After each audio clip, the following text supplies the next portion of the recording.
How to put Instagram aesthetic blurry filters on photos from camera roll. First of all, open your application Instagram and make sure you are logged into your account.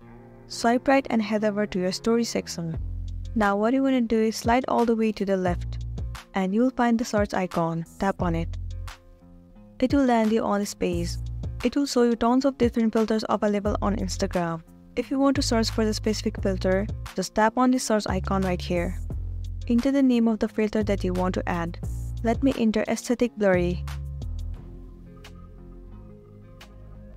It will show you different filters associated with that name. From here, choose any of the filters that you prefer. Let me choose this filter for now. Tap on it. Now you can simply tap on the save icon. Once you have saved the filter, go back and head over to your feed. Now once again swipe right and head over to your story section. Now simply move ahead to your gallery. Select one of the pictures from here that you want to add the blurry filter. Let me choose this picture. Now tap on this icon at the top.